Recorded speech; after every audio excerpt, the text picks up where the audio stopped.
My name is Trevor Omune, and today I'll be speaking about corruption. Corruption, a word that we hear too often and feel it more deeply.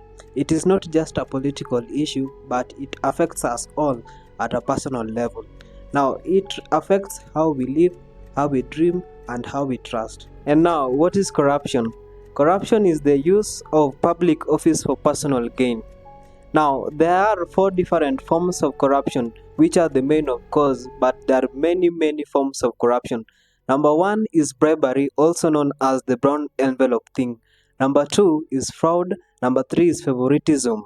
And number four is embezzlement of fund.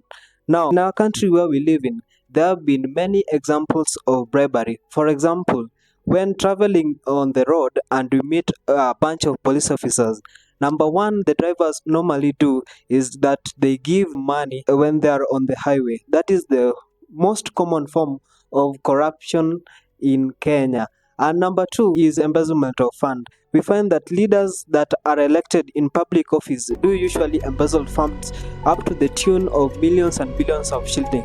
And you find that the money that was intended for our students to use in schools, the money that was meant to help our parents, our mama mbogas who are in the villages to access affordable health, money that was needed to be used in making sure that healthcare is affordable to our parents back in the villages, it is not being utilized well with the leaders who are into power. As corruption increases, the inequality gap improves.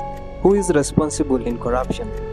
Many at times we, the citizens of this country, are pointing fingers to our leaders, saying that they are the ones who are leading in corruption, forgetting that also us, we are leading in corruption. For example, when you give somebody a bribe for what he does not deserve, giving a police officer a bribe or giving it to a friend just like a bribe, you are one of the people who are corrupt in this country. Now, many at times we've seen pictures in the social media of students lacking schools, patients lacking facilities in hospitals as a result of corruption. Corruption is a vice in our society and it affects us all as a society. Now, what do you need to do when you see corruption things happening in areas around you?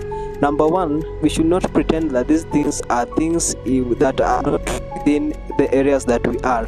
What you need to do when you single out a corruption case, you need to speak out so that you can help in fighting this fight. This is a clarion call to all of us, the citizens of our beloved country Kenya, that we need to put to past the incidences where we see billions being drained in form of corruption and act and speak accordingly to fight this vice.